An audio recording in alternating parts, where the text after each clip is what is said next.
Welcome to Andy's Garage. I'm Andy Phillips. Today I'm going to show you how to do your own brake job on your vehicle. So let's go ahead and get started. Now there's a couple ways to know that you need to replace the brakes on your vehicle. One of the easy ones is by doing a physical inspection. If you just look at it, you can see the brake pads wearing down where you're almost getting metal on the rotors as shown here.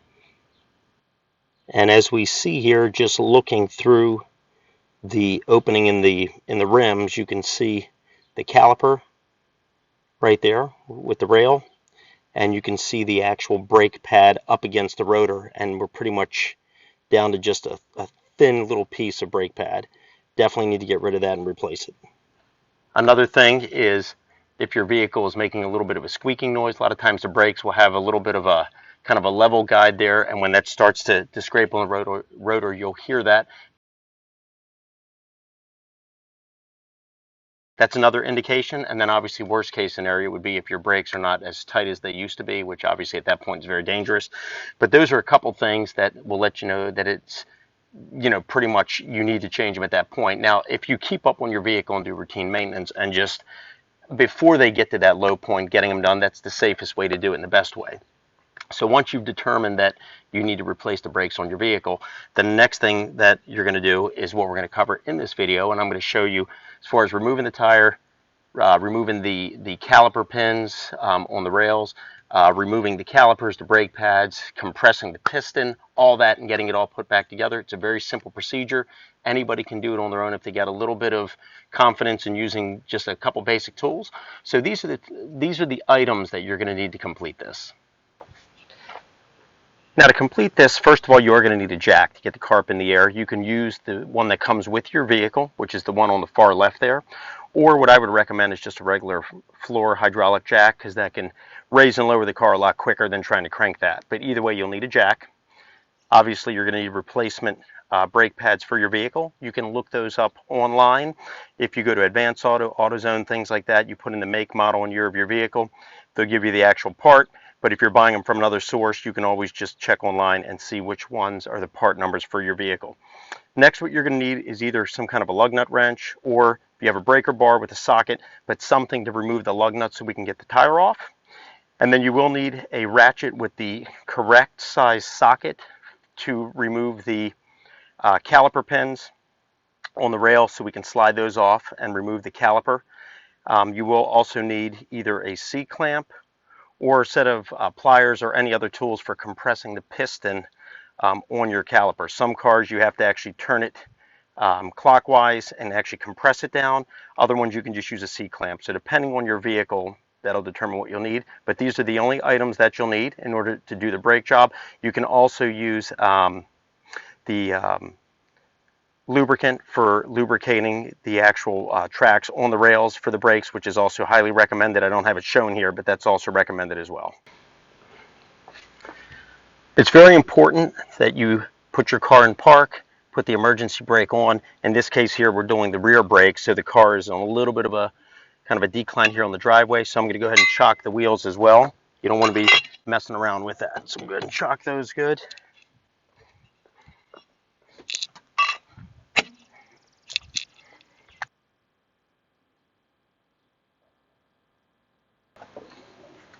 If you have rims that have the lug nut cap, you're going to want to go ahead and next remove that piece, and we can get to it here.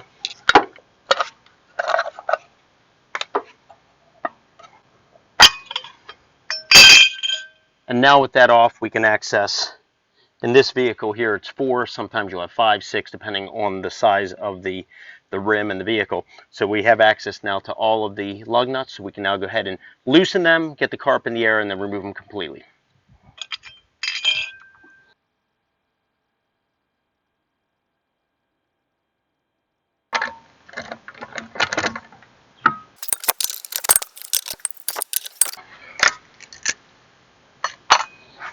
When you're jacking up the vehicle, you want to make sure that you find those 2 little tabs, put the jack in between it as I have there.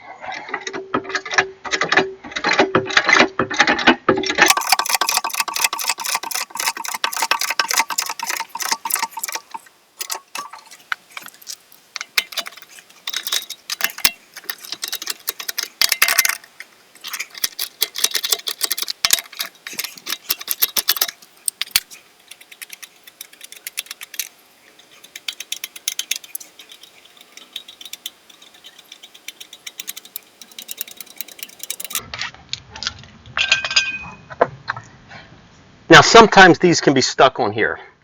You have the rim that's kind of stuck on the rotor. You took the lug nuts off, that doesn't come off. You can a lot of times hit it on the sides.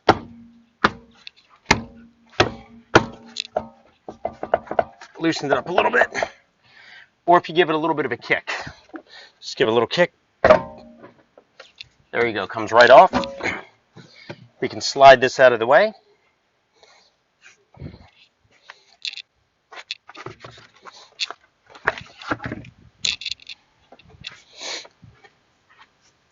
And now we can see everything in here. I'll get a close-up. So looking in here, you can get a better look here. I'll turn the light on. You can see right down here. There we go. That's your brake pad. So if you're looking at it here from the outside, this is your caliper. And then you have one on the top and one right here on the bottom. Those are your sliding pins. So that's what we're going to loosen to slide the caliper off from the rail. Once we do that, then we can pull that out, and then we can get to the brake pads, swap them out, compress it, and then we can grease right inside of these areas right here, which is the rail for the brake pads. That way they can slide better. Put the ratchet here and just loosen the caliper. See right here, and then once you kind of break it, then you can just do it by hand. Just slide that out. Come up and do the one on the top as well.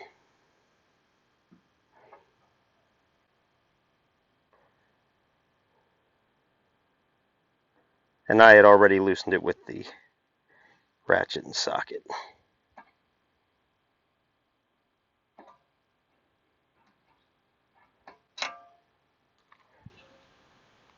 With those two caliper rail pins removed, now you can just grab the caliper. Once again, this is the rail. Here's the caliper. Just work it off. Slides right off.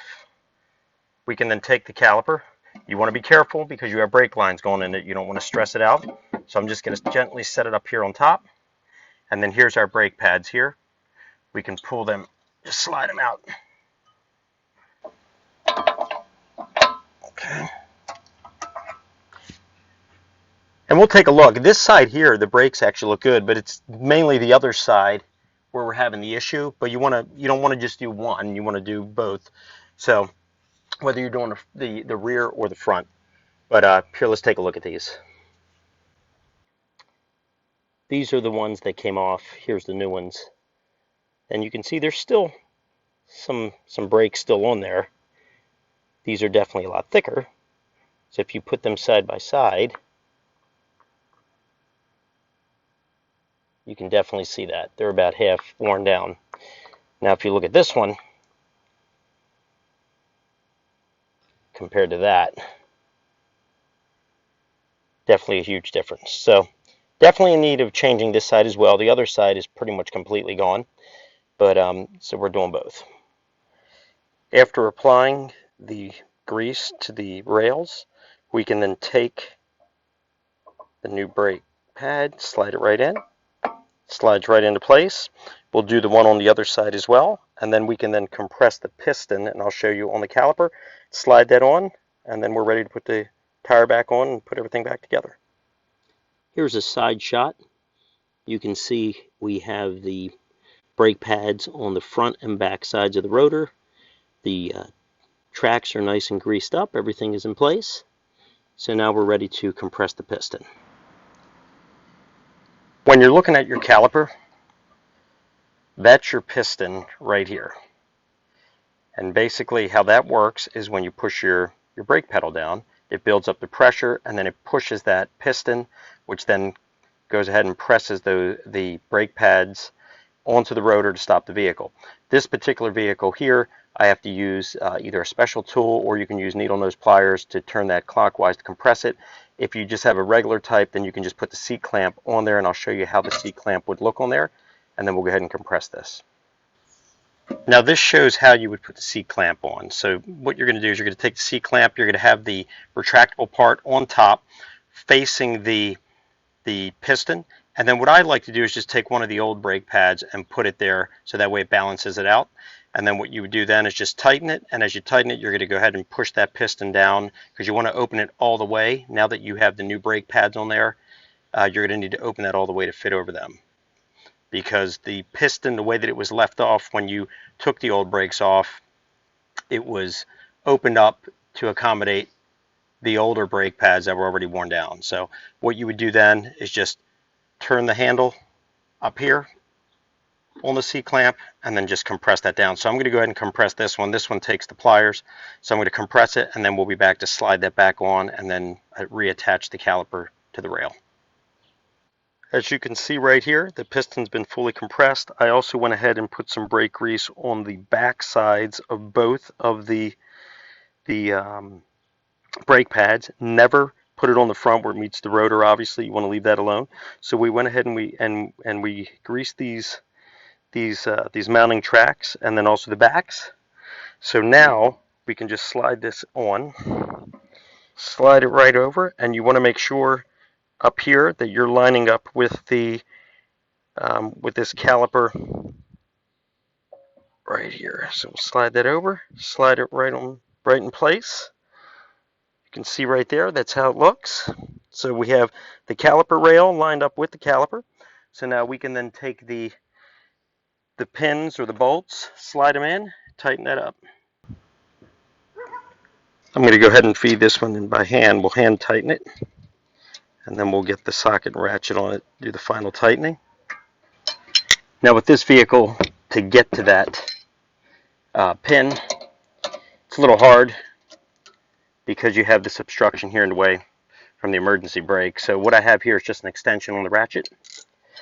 And then what we're going to do is take a wrench to hold this nut. You have a nut here on the other side of the caliper. You have where the pin or bolt or whatever you want to call it goes in, and then you have this little piece right here, which is like a little nut.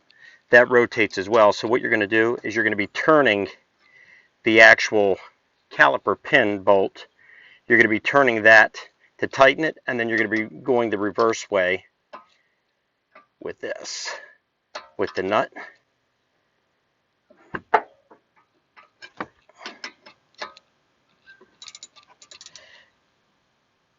There we go.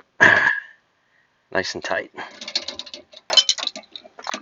All right, now that that's done, what I'm going to do now is just go in and just pump the brake a little bit so we can get that piston to tighten up around it, because right here it's still a little bit loose since we compressed all that. So I'm going to go ahead and tighten that up, and then we'll go ahead and put the tire back on. All right, so we're going to go ahead and pump the brake. You should be able to see that caliper tightening up with the piston. There we go. Nice and tight, pushing it. Now it's nice and solid. Before, as you saw, it had a little bit of some play in there. Let's go ahead and put the tire back on.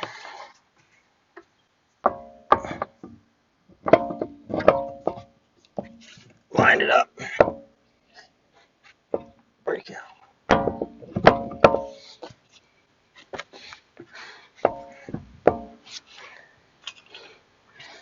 I'm going to go ahead and hand tighten the lug nuts, and then we'll be back with the breaker bar and socket to tighten it up. It's also not a bad idea if you have an impact wrench. I did a product review for a nice inexpensive electric one that you can get at Harbor Freight. If you want to see that product review, I'll have it along the top. Also have a link down in the description. But highly recommended, because sometimes these can be really hard to get off. And also having the impact wrench speeds up the process as well.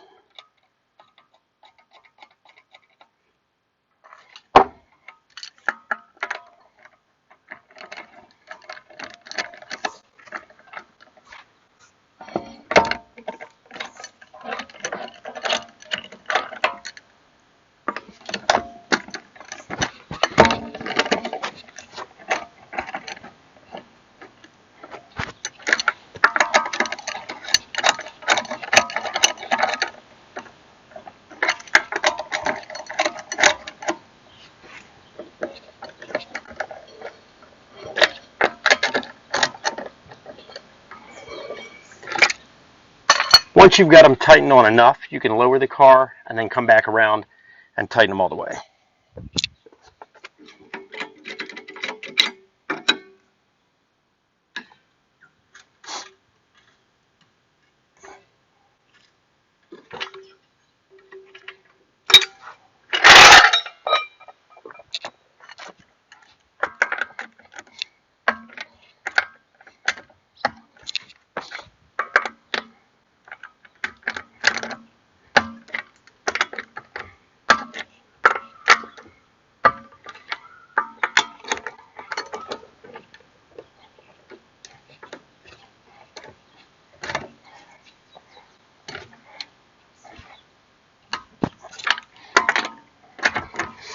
And when tightening your lug nuts, you want to do it on a crisscross pattern. You don't want to go clockwise or counterclockwise. You want to do one on the far left, one on the far right, then move to one on the top, one on the bottom. So you want to be going across from one another as you do it.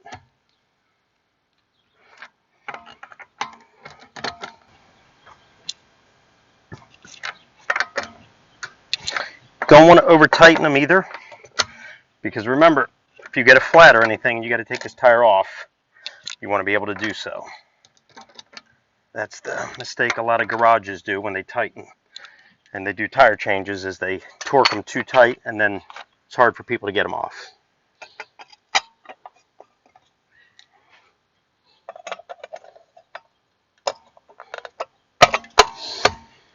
Okay, that wraps up this video on how to change the brakes on your vehicle. Easy do-it-yourself project. I hope this video was informative for you. I hope it helped you out. If you have any questions, comments, please send them in. I'd love to hear from you. And as always, I appreciate all the support. Please like the video, subscribe to this channel. I'll see you next time.